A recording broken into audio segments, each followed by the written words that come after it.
Hello friends, कैसे आप सब? उम्मीद करते हैं बहुत ही अच्छे होंगे। और हम बता दें कि इस चैनल पर लगातार आप लोग के लिए जो 10 क्लास के विद्यार्थी और बोर्ड एग्जाम 2026 में देने जा रहे हैं उनके लिए मैथ हो, साइंस हो, सोशल साइंस हो, सभी को ऑब्जेक्टिव चैप्टर बाय चैप्टर, साथ ही साथ जितना भी क्वेश्चन बैंक है वो और आपका मोस्ट इंपॉर्टेंट क्वेश्चन जो एग्जाम में देखने जाएंगे, सभी के सभी हम लगातार यहाँ पे ऑब्जेक्टिव क्लियर कर रहे हैं। तो अभी तक जो हमारे चैनल से नहीं जुड़े हैं वो जुड़ जाएं। वीडियो में पहले 10 मिनट रुकें, आप चीज़ों को समझें, अच्छा लगे तो जरूर चैनल को सब्सक्राइब जरूर कर लीजिएगा। आज हम लोग यहाँ पे उपस्थित है, क्वेश्चन बैंक है, जितने भी आज तक क्वेश्चन पूछे गए हैं समांतर श्रेणी से वो टोटल का टोटल यहाँ पे क्वेश्चन हम लिए हैं। इसका पार्ट 1, पार्ट 2, पार्ट 3 में बांट दिए हैं। तो आज पार्ट 1 होने जा रहा है, तो आप लोग वीडियो में बने रहेंगे और फटाफट से कॉमेंट करके आंसर देंगे। तो चलिए थोड़ी सी हम बेसिक जानकारी यहाँ पे आप लोग को दे दें कि सबसे पहले अगर हम बात करें कि एपी क्या होता है, तो ठीक है, तो क्या होता है सबसे पहले एपी अगर होता है ए, दूसरा ए प्लस डी, तीसरा ए प्लस 3D 2D और ए प्लस 3D। इसी प्रकार से एपी क्या होते रहता है, बढ़ते रहता है, यानी बार बार डी उसमें जुड़ते रहता है। बात करें इसमें कि टी एन एक फॉर्मूला होता है, याद रखेंगे टी एन बराबर होते हैं A plus N minus 1 into D. एक फार्मूला पे पूरा चैप्टर बना हुआ पद ज्ञात करने के लिए, योग ज्ञात करने के लिए एस एन होता है, तो बाद में बताएंगे। चलिए यहाँ पे हम लोग पद से रिलेटिव आते हैं। ए को सर क्या बोला जाता है, तो प्रथम पद, याद रखेंगे ए को क्या बोला जाता है, प्रथम पद। डी को क्या बोला जाता है, सर्वांतर, याद रखेंगे सर्वांतर। और डी बराबर होता है क्या, T2 माइनस T1, यानी दूसरे पद में से पहले पद को घटा देना, ये होता है। अच्छा, एन को क्या कहते हैं, याद रखेंगे एन को वा पद, ठीक है, वा पद या कितने पद, कितने पद या कौन सा पद, याद रखेंगे वेरी वेरी इंपॉर्टेंट है, कौन सा पद, ठीक है। अच्छा, टी एन को क्या बोला जाता है, तो टी एन को बोला जाता है अंतिम पद, क्या, अंतिम पद। टी एन लिखे या एन, चाहे तो आप इसको स्क्रीनशॉट ले सकते हैं। सबसे पहले आप जान लिए कि ए पी क्या होता है, ए प्लस डी, ए प्लस 2D, ए प्लस 3D, यानी बढ़ते जाते हैं, ठीक है। ए पी यानी समांतर श्रेणी, देखिए ये होता है श्रेणी के रूप में होते हैं, प्रथम पद के वो बार बार डी दूरी पर होते हैं, इसलिए डी डी सब में वो बढ़ते जाता है। इसमें हमारे पास टी एन का फॉर्मूला हुआ, टी एन बराबर A plus N minus 1 into D. A को प्रथम पद, डी को सर्वांतर, और सर्वांतर यानी दूसरे पद में से पहले पदों का अंतर होते हैं। टी एन को अंतिम पद, एन को वाह पद, कितने पद या कौन सा पद बोला जाता है। अब देखिए कितना चुटकियों में आसानी से सभी के सभी क्लियर होंगे। सवाल हमारे पास है क्वेश्चन नंबर पहला कि 4,10,16,22,28 डॉट डॉट का सर्वांतर होगा। सर्वांतर को शॉर्ट में क्या बोलता है, डी, और डी बराबर क्या बताएं कि T2 माइनस T1, ये दूसरे पद में से पहले पदों का अंतर। तो ये हमारे पास 4 जो है T1 है, 10 है T2 है, 16 T3 है और 22 T4 है, इस प्रकार से बढ़ते रहता है पद। तो दूसरा पद 10 है और पहला पद हमारे पास 4 है, 10 में से 4 जगह 6, और यही इसका राइट आंसर हो जाएंगे ऑप्शन बी। अगर ऑप्शन आप लोग बी बताएं तो बिल्कुल सही। फटाफट जैसे ही क्वेश्चन देखिए वैसे ही आंसर बताने का आप लोग प्रयास कीजिए, और उसके बाद हम सॉल्व करके आप लोग का सही जवाब देते हैं, ठीक है। अगला सवाल है कि जब एपी के प्रथम पद 2 तथा सर्वांतर 3 हो तो एपी के 3 पद लिखें। चलिए देखिए यहाँ पे एपी का प्रथम पद हमारे पास 2 दे चुका है, सर्वांतर यानी डी बात करें हम तो 3 दे चुका है। तो हम लोग अभी जस्ट पढ़ के गए एपी क्या होते हैं, तो ए प्लस डी और ए प्लस 2D। हमसे क्या पद पूछा है, तो मात्र 3 पद पूछे हैं, तो इतना ही होंगे। ए का मान 2 हो जाएंगे, कॉमा ए का मान 2 और प्लस डी की जगह पे 3 बैठ जाएंगे। ए का मान 2 और प्लस 2 और डी की जगह पे 3 बैठ जाएंगे, यानी 2 का 2, 3 और 2 5 हो जाएंगे, और 2 3 6, 6 और 2 8, यानी क्या हमारे पास एपी का 3 पद आया। तो कहेंगे कि 2, 5, 8 कहाँ पे है, तो ऑप्शन नज़र आ रहा होगा, ऑप्शन यहाँ पे बी करेक्ट आंसर हो जाएंगे। कंप्लीट है। तो जब भी ऐसा सवाल ये क्वेश्चन पूछे गए हैं आपके पास, अगर क्वेश्चन बैंक है तो उठा करके देखिए, क्वेश्चन ये आपको सारे के सारे मैच कर जाएंगे, ठीक है। अगला सवाल, निम्नलिखित में कौन समांतर श्रेणी है। इसमें क्या पूछा, समांतर श्रेणी। समांतर श्रेणी होने का एक शर्त है, क्या शर्त है जरा ध्यान समझिएगा। डी बराबर है कि T2 माइनस T1 बराबर T3 माइनस T2, यानी अगले पद में से पिछले पद को घटा देना, आगे T4 माइनस T3। ये बार बार पदों का जो अंतर है वो सबके सब बराबर होना चाहिए, तभी वह एपी में कहलाता है, ठीक है। तो देखिए यहाँ हम लोग देखते हैं कि बार बार का अंतर, यहाँ कितना का अंतर है, तो 4 में से 2 जाएगा 2, लेकिन 8 में से 4 जाएगा तो 4, हमें 2 2 का ही अंतर होना चाहिए था, लेकिन यहाँ पे अंतर 4 का हो गया, तो ये एपी में नहीं है। अच्छा, बात करें यहाँ पे तो देखिए कितना घट रहा है, घटेगा तो 2 आएगा अंतर, और 4 में से 5 जाएगा, एक का अंतर करते जाना आपको, 5 में से 4 जाएगा तो क्या बचेगा, -1 बचेंगे, यानी ये एपी में नहीं है। अगला यहाँ पे देख रहे हैं कि √6 में से क्या घटेगा, √3, फिर घटेगा √9 में से √6। तो इस प्रकार से आप रूट से रूट डायरेक्ट नहीं घटा सकते हैं, ठीक है। तो इसलिए ये भी एपी में नहीं है, तो आंसर क्या होगा, ऑप्शन बी हो जाएंगे। अब यहाँ पे विद्यार्थी कन्फ्यूजन है, कैसे सर, क्योंकि एगो प्लस माइनस में दिया हुआ, चलिए देख लेते हैं। T2 माइनस T1 और बराबर T3 माइनस T2, कम से कम दो पद हम देख लेते हैं निकाल करके। T2 का मान क्या है, तो -6 है, माइनस का माइनस, T1 का मान -10 है, तो माइनस माइनस प्लस 10 हो जाएंगे। अच्छा, T3 का मान -2 है, माइनस का माइनस फॉर्मूला से, T2 का मान -6 है, तो माइनस माइनस प्लस 6 हो जाएंगे। 10 में से 6 जाएगा तो 4 बचेगा, और 6 में से -2 जाएंगे तो 4 बचेगा। देख रहे हैं बार बार पदों का अंतर समान है, इसलिए एपी में है। तो ऑप्शन की बात करें यहाँ पे बी करेक्ट आंसर हो जाएंगे। तो ऐसे सवालों को आप क्या कर सकते हैं, ऑप्शन छाट करके भी बता सकते हैं। अगला सवाल, AP हमारे पास P+1, 2P+1 और 4P-1 AP में है, तो P का मान ज्ञात करना है। चलिए हम यहाँ पे देखिए, अभी हम लोग क्या पढ़े हैं कि AP दिया हुआ, ठीक है, ये 3 पद है जो AP में है, और AP में क्या होते हैं, बार बार पदों का अंतर क्या होना चाहिए, समान होना चाहिए, समान होना चाहिए, ठीक है। तो 3 पद है, तो इस प्रकार से लिख सकते हैं कि T2 - T1 बराबर T3 - T2। अब देखिए यहाँ पे, तो T2 की बात करें हम, तो क्या लिखा हुआ, 2P+1 है माइनस T1 का मान हमारे पास क्या, P+1 है, लेकिन अगर गुना करते हैं तो माइनस में P और माइनस में 1 हो जाएंगे। T3 की बात करें तो हम 4P-1 है, और माइनस का माइनस चिन्ह दिए। T2 का मान हमारे पास 2P+1 है, लेकिन माइनस चिन्ह दिए, तो हमारे पास 2P माइनस में और माइनस में 1 भी हो जाएंगे। यहाँ पे 2P में से एक P जाएगा तो P बचेगा, और माइनस प्लस ये कट जाएंगे। अच्छा, आगे 3P में से 2P जाए, सॉरी 4P में से 2P जाएगा तो 2P बच जाएगा, और -1 और -1 -2 हो जाएगा। P का P प्लस में इधर आएगा तो माइनस में 2P बराबर -2। बात करें P में से -2P जाएगा तो -P हो जाएंगे, और -2, माइनस से माइनस कट जाएंगे तो P बराबर 2 आएगा। और 2 कहाँ पे ऑप्शन है, तो ऑप्शन बी, 4 का बी यहाँ पे करेक्ट आंसर। अगर ऑप्शन आप लोग बी बताए हैं तो बिल्कुल सही बताए हैं, ठीक है। तो इस टाइप से आराम से सवाल आप बना सकते हैं, और क्योंकि ऐसा क्वेश्चन सभी के सभी क्वेश्चन बैंक लिए हैं, तो आपके पूछे गए हैं और पूछे जाएंगे, ठीक है। तो अभी तक हमारे चैनल से नहीं जुड़े हैं तो जुड़ जाइए, जल्दी आप लोग के बीच में साइंस शुरू होने जा रहा है। सवाल है, समांतर संरचना का सर्वांतर, सर्वांतर को डी बोलते हैं, इतना बड़ा होता है हमारे पास T2 - T1। T2 का मान -6 है, माइनस का माइनस, T1 का मान देखें तो -10 दिया हुआ है, यानी माइनस माइनस हम डायरेक्ट 10 लिख देते हैं प्लस में, ठीक है। तो -6 माइनस माइनस प्लस 10, 10 में से 6 जाएगा तो बचेगा 4 जो काची में प्लस में, तो +4 कहाँ पे है, तो बिल्कुल कहेंगे सर ऑप्शन यहाँ पे बी करेक्ट आंसर हो जाएंगे। तो ऐसे ही सवाल आएंगे, और ये सभी के सभी पूछे गए हैं। चलिए ना, बने रहे, हर टाइप के सवाल है, हार्ड से हार्ड और इजी से इजी, जो भी क्वेश्चन पूछे गए हैं सभी का सोल्यूशन है। फिर से वही सवाल जो हमारे पहले बना कर गए हैं, तो ये दिया हुआ हमारे पास कि x + 2x 3x और 4x + 1 समांतर श्रेणी में हो तो x का मान क्या करेंगे। तो हम जानते हैं कि इस टाइप का सवाल अगर एपी में हो तो बार बार पदों का अंतर समान होता है, ठीक है। यानी हम इस प्रकार से क्या कर सकते हैं, लिख सकते हैं।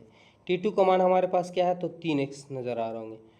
T1 का मान हमारे पास x + 2 है, तो हमारे पास -x और -2 हो जाएंगे, क्योंकि ब्रैकेट लगाएंगे, माइनस से गुना करेंगे तो दोनों माइनस में हो जाएंगे। T3 का मान अगर बात करें तो 4x + 1 है, और T2 की बात करें 3x है, तो माइनस में 3x। चलिए 3x में से 1 जाएगा तो हमारे पास 2x हो जाएंगे, -2 है।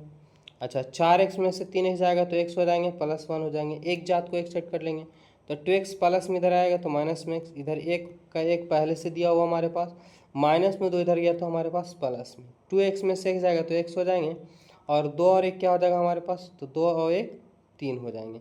कहाँ पे ऑप्शन है, ऑप्शन सी, क्वेश्चन नंबर 6 का आंसर सी राइट आंसर हो जाएंगे। क्या आप लोग सी बताएं, यस अगर बताएं सी तो यस जरूर लिखें, कमेंट जरूर करें, और आपको जरूर बताना होगा लास्ट में कि कितने सवाल में से, यानी 15 क्वेश्चन में से आप कितने सही कर पाएँ। समांतर श्रेणी इतना का सर्वांतर, बार बार आपसे क्वेश्चन, छोटा सा क्वेश्चन सर्वांतर पूछा जाता है, ठीक है। तो देखिए सर्वांतर फिर से वही बात है कि डी बराबर होगा हमारे पास T2 - T1 हो जाएंगे। चाहे आप T3 कई बार भी मान निकालेंगे तो सबका अंतर सेम होना चाहिए, सभी पदों का अंतर सेम होना चाहिए। T2 का मान -4 है, और T1 का मान हमारे पास 0 है, -4 में 0 जाएगा तो -4 रहेंगे। अगर हम बात करें, अगर आप निकाल सकते हैं कि T3 - T2 तो भी आंसर सेम ही आएंगे। T3 का मान -8 है, और प्लस का देखिए -T2 की जगह पे -4 है, माइनस फॉर्मूला से तो +4, और -8 में से +4 जाएगा तो -4 ही आएंगे, यानी बार बार पदों का अंतर समान, वही सर्वांतर कहलाता है। अगला क्वेश्चन नंबर 8, समांतर श्रेणी इतना इतना का 10वां पद। अब यहाँ पे सवाल को समझिए। सबसे पहले तो समांतर श्रेणी दिया और सबसे आगे में हमारा जो 2 दिया वो हमारे पास प्रथम पद होता है। सर्वांतर को डी बोलते हैं और डी बराबर जो होता है T2 - T1 होते हैं, T2 - T1 होते हैं। और T2 की जगह पर 7, T1 की जगह पर 2, 7 में 2 हो जाएगा तो 5। देखिए वह पद हो, कितने पद हो या कौन सा पद हो, यानी n का मान हमारे पास दिया हुआ है। तो हमसे क्या पूछा है, कौन सा पद होगा, यानी अंतिम पद, क्योंकि एक ही मान हमारे पास Tn का फॉर्मूला होता है a + n - 1 × d। a का मान हमारे पास 2 है, n का मान क्या है तो 10 है और -1, और d का मान हमारे पास क्या है तो 5 है। 2 का 2, 10 में से गया 9 और गुने 5, तो क्या हो जाएगा 2 का 2, 9 × 5 = 45, 45 और 2 क्या होते हैं तो 47। 47 कहाँ पे ऑप्शन है, तो ऑप्शन कहेंगे सर ऑप्शन सी है। देखिए कितना इजी से बन गया, और बिल्कुल आप भी एग्जाम में बना सकते हैं। और देख लें कैसे कैसे सवाल पूछे जाते हैं, इसलिए वीडियो में बने रहेंगे, क्योंकि हर टाइप के सवाल यहाँ पे हम क्लियर कर रहे हैं। अगला, निम्नलिखित में कौन समांतर श्रेणी में नहीं है, क्या है यहाँ पे नहीं है। तो अगर आप बात करें कि इसको ऑप्शन से भी छाट सकते हैं, और ज़रा ध्यान से वीडियो में बने रहेंगे तो ही आपको समझ में आएंगी चीज़ें। देखिए यहाँ पे अगर हम पहला की बात करें तो देखिए इसमें बार बार पदों का अंतर सेम है, क्योंकि ये AP दिया हुआ और इसमें सेम टू सेम है। T2 - T1, a + d है और -a हो जाएगा, दूसरे पद माइनस पहले पद इसमें होगा, तीसरे पद माइनस दूसरा पद, ठीक है। तो घटाएंगे तो हमारे पास क्या आएगा, सेम आएगा। कैसे, क्या, तो देखेंगे डी, ए से कटेगा डी बचेगा, यहाँ ए से कटेगा 2d में से को डी जाएगा तो डी बराबर डी, यानी हमारे पास AP में है, लेकिन हमसे पूछा AP में नहीं है। अच्छा देखेंगे, ज़रा ध्यान समझेंगे कि √8 को हम क्या लिख सकते हैं, तो 2 दूना 4, 4 दूना 8, यानी 2 रूट आप 2 लिख सकते हैं, ठीक है। क्या, तो ज़रा समझिएगा, √8 को क्या लिख सकते हैं हम, तो 2 रूट 2 लिख सकते हैं। अच्छा बात करें √18 को, तो 18 का 9 दूना 18 होता है, तो 9 को √3 3 होते हैं 8, और 2 का 2 रह जाएंगे। अच्छा 32 की बात करें तो 4 √2 लिख सकते हैं। अब हम डी पता कर लेते हैं कि T2 - T1 और बराबर T3 - T2, 2 पदों का अंतर देख लेते हैं हम लोग। तो T2 का मान √8 है, और √8 का मतलब हम लिख सकते हैं 2 √2, और -T1 का मान है √2। T3 का मान और हो गया है कि 3 √2, और T2 का मान हो गया 2 √2। अब 2 √2 में से 1 √2 जाएगा तो हमारे पास सिर्फ √2 बचेंगे, और 3 √2 में से 1 √2 जाएगा तो सिर्फ √2, यानी बराबर है, यानी ए भी AP में है, ए भी AP में है। आगे देखिए बात करें यहाँ पे ऑप्शन सी का, तो ऑप्शन सी हो जाएगा करेक्ट आंसर, यह AP में नहीं है। अब कैसे नहीं है, जरा सवाल को ध्यान समझिएगा। क्या हमारे पास होता है T2 - T1, यानी 0.33 - 0.3 हो जाएंगे, बराबर यहाँ पे हमारे पास 0.333 और -0.33, घटाएंगे तो घटेगा क्या कि 3 का 3 और 3 में से 3 जगह 0.0, यहाँ घटाएंगे तो आपको आएगा कि 0.003। यहाँ पे आप देखें कि दशमलव के बाद 2 अंक है, यहाँ दशमलव के बाद कितने 3 अंक है, जो बराबर में नहीं है, यानी AP में नहीं है। और हमें सवाल पूछा था कि AP में नहीं है, तो कौन, ऑप्शन सी यहाँ पे। तो जब भी आपको 0.11, 0.111 और 0.111 रहे, इस टाइप से दिया रहे, या 2 2 2 3 3 3 कुछ भी रहे, सेम अंक रहे और पॉइंट बढ़ता जाए, तो वह AP में नहीं होता है। इस बात को ध्यान रखिएगा, जो बहुत ही आसानी से क्लियर कर सकते हैं। क्वेश्चन नंबर 10, समांतर श्रेणी इतना इतना का कौन सा पद प्रथम ऋणात्मक पद है। यहाँ पे विद्यार्थी बहुत ही कन्फ्यूजन होते हैं, इसलिए चलिए हम इसको 2 तरीक़ा से आपको हम क्लियर करते हैं। सबसे पहले हमारे पास 25 है, 20 है, फिर 15 है। हमसे पूछा कौन सा पद प्रथम ऋणात्मक पद होगा। तो आप बताइए कि यहाँ तक आपको दिया हुआ है, तो अगर कितना घट रहा है, 5 5 का अंतर हो रहा है, यानी 5, 25 था तो 20 हुआ, 15 है, तो अब कितना होगा, तो आप कहेंगे सर 10 होगा। अब कितना होगा, तो 5 होगा। अब कितना होगा, तो 0 होगा, क्योंकि 5 5 घट रहे हैं। अब इसके बाद क्या होगा, तो -5, और यही -5 जो हुआ प्रथम ऋणात्मक पद है। तो कौन सा पद, ये प्रथम, ये द्वितीय, ये तृतीय, ये चतुर्थ, ये पंचम, ये छठा, ये सातवां। तो कौन सा पद प्रथम ऋणात्मक होगा, तो सातवां होगा। कौन सा, तो सातवां होगा। लेकिन यहाँ पे सवाल क्या है कि ये तो छोटा सवाल था इसलिए बन गया, लेकिन लॉन्ग सवाल आएंगे तो क्या बनाएंगे, तो A बराबर हमारे पास 25 ले लेंगे। D का मान हमारे पास क्या आएगा, तो 20 में से 25 जाएगा, यानी माइनस में 5 आएंगे।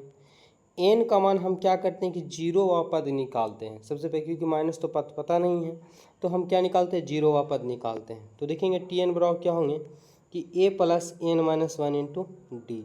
टी एन की जगह पे जीरो बैठा दिए, ए की जगह पे हमारे पास 25, एन का मान पता करना है और डी का मान हमारे पास क्या है, तो माइनस में 5, 25 आएगा इधर माइनस में, यहाँ एन माइनस वन और गुने में -5, माइनस से माइनस कट गया, 5 25 5 यानी 5, और माइनस में 1 है जो आएगा इधर प्लस में 1 बराबर एन, यानी क्या होगा, एन बराबर छठा पद होगा जो शून्य होगा। छठा पद क्या होगा, शून्य होगा, क्योंकि माइनस में हमको ले जाना है, तो इसके बाद वाला जो संख्या होगा माइनस में होगा, जो प्रथम ऋणात्मक होगा, अतः ऋणात्मक लेना है तो 6 में 1 जोड़ देंगे, क्योंकि जीरो है और जीरो के नीचे जाएंगे तो माइनस में आएंगे, यानी 7वां। तो ऐसे भी आप सवाल को बना सकते हैं। क्वेश्चन नंबर 11, समांतर श्रेणी इतना इतना का सर्वांतर। सर्वांतर फिर से पूछा है, सर्वांतर को डी बोलते हैं, T2 माइनस T1 होते हैं। T2 की बात करें तो 5/4 है और T1 की बात करें तो 3/4 है। 4 4 कैल्शियम लेंगे, 4 आएगा, 5 का 5 माइनस 4 4 कट गया 3, 5 में से 3 जाएगा 2/4 आएंगे, और 2 दूना 4 कटेगा, तो ऊपर में 1 और नीचे में 2, 1/2, और 1/2 कहाँ पे है, तो आप लोग जरा कमेंट कर दीजिए फटाक से, ठीक है।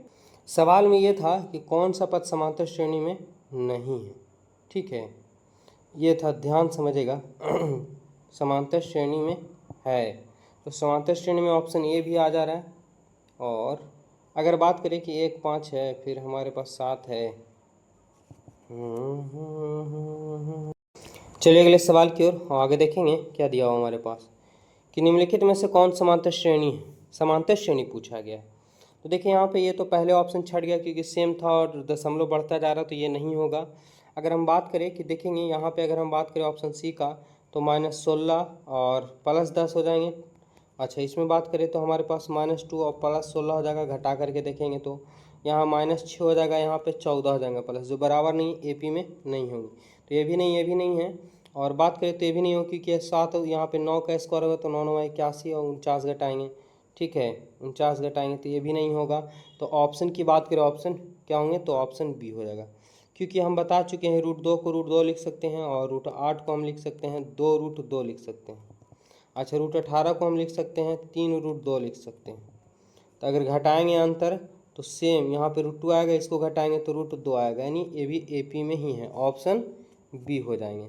चलिए 13 नंबर सवाल, निम्नलिखित समांतर श्रेणी इतना इतना का सर्वांतर। सर्वांतर फिर से वही सवाल, T2 माइनस T1 हो जाएंगे। T2 का मान हमारे पास 1/8 और T1 का मान 0, 1/8 में 0 आएंगे, 1/8 ही रहेगा, यही आंसर होगा। ऑप्शन कहाँ, तो ऑप्शन यहाँ पे ए सही हो जाएंगे। निम्नलिखित में से कौन सा समांतर श्रेणी है, देखिए इसको समांतर श्रेणी ऑप्शन से छाट देंगे।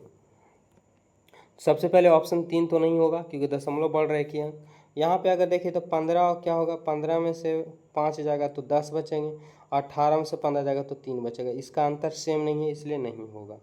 अच्छा, बात यहाँ पे कि ऑप्शन ए और डी का, तो ऑप्शन चलते हैं ए के बारे में पता करते हैं। T2 माइनस T1 और बराबर T3 माइनस T2। देखेंगे अगर बात करें कि -6 और माइनस में 8 है तो प्लस में 8 हो जाएंगे। T3 का मान -4 है और T2 का मान -6, तो माइनस में +6 हो जाएंगे।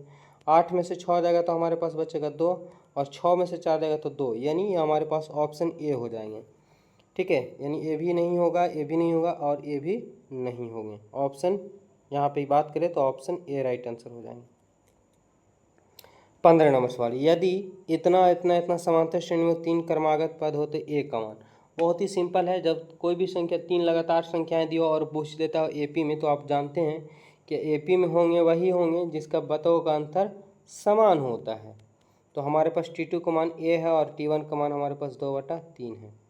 T3 का मान 2 है और T2 का मान हमारे पास ए है। ए माइनस में इधर है तो प्लस में हो जाएंगे, यहाँ 2 का 2 और माइनस में इधर जाएगा तो प्लस में 2/3 हो जाएंगे। ए और ए हमारे पास 2a हो गया। अच्छा, एलसीएम लेते हैं तो 3 एलसीएम हो जाएगा, 3 दूना 6 + 2 यानी 2a, 6 2 8/3। अब यहाँ 2 से काटेंगे तो 4, तो 4/3 इसका राइट आंसर आएगा। कहाँ पे ऑप्शन है, तो ऑप्शन बी। अभी हम आप लोग को 15 क्वेश्चन क्लियर करवाए हैं, ज़रा आप लोग कमेंट करके बताइए कि 15 में से कितना क्वेश्चन आप लोग बनानी है। और ये था आपका क्वेश्चन बैंक, ठीक है, क्वेश्चन बैंक जो आपका किस है, तो समांतर श्रेणी। इसका पार्ट 1 वीडियो है, कल इसका पार्ट 2 आप लोग को मिल जाएगा। हमारे चैनल से आप लोग जुड़ जाइए अगर अभी तक आप लोग नहीं जुड़े हैं तो। धन्यवाद।